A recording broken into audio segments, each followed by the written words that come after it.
This is the finished score. These are some of the sketches of the Riot Symphony. It's actually one of the biggest scores I've ever written. It's about 50 minutes long for full symphony orchestra with some German language text, 2 brilliant singers. Instruments like piano glockenspiel is being used. There's a lot of steel pipes that are being hit, some synthesizers. And there's a huge church organ moment. We have Pussy Riot flowing in at the end over the top of the whole orchestra. And it is loud because it has to be loud. Normally when I write, I take 4 or 5 notes and I rephrase those notes in as many ways as possible. So take like a cluster and I'll make that into something beautiful. But the mathematics to make that into beautiful are quite hardcore and take a long time.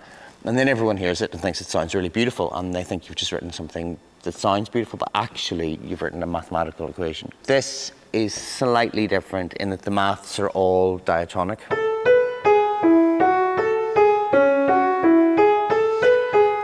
So there's like a 20-note sequence that on a synthesizer and an organ will sound like a theme or a code.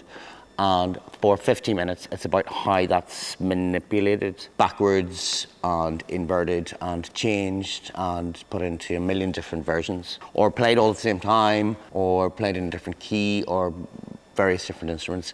Or on one occasion, they're all happening at exactly the same time in different times. The job of the composer is to make that sound consonant or expressive. So like it does really annoy me occasionally that you write a piece and you do so much work mathematically and then someone says that bit sounds really nice. Because it's great that it sounds really nice, but what you've actually done is you've hidden the maths under expressionism. And that takes a lot of unexpressionistic work.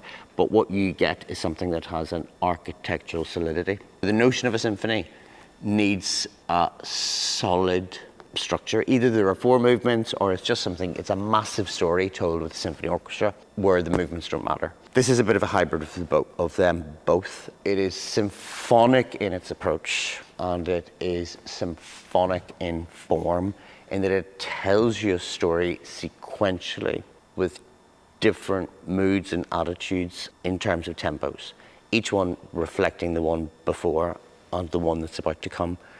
So there's a symphonic storytelling. Yeah, it's pretty massive.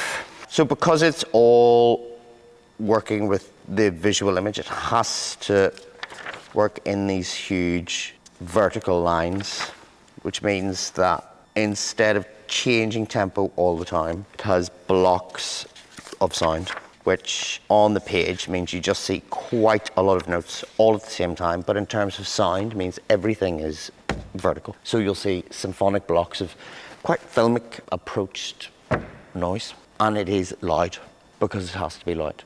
And the brass players are going to kill me, but I love loud brass. I grew up playing in concert bands, brass bands, stuff like that when I was a kid, and I sat in front of saxophones and tubas and trombones.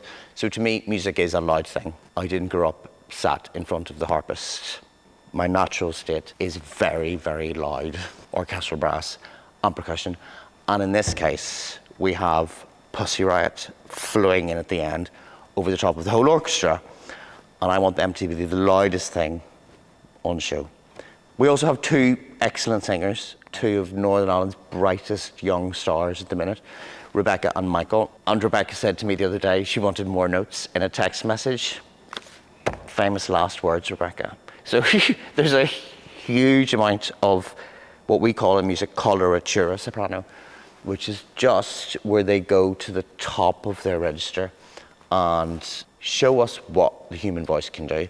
What I love about people like Michael and Rebecca when they sing is it's virtuosity, and it's a bit like watching a ballet dancer. When I watch a ballet dancer or I listen to Rebecca or Michael, I genuinely think we cannot be the same species, but we are.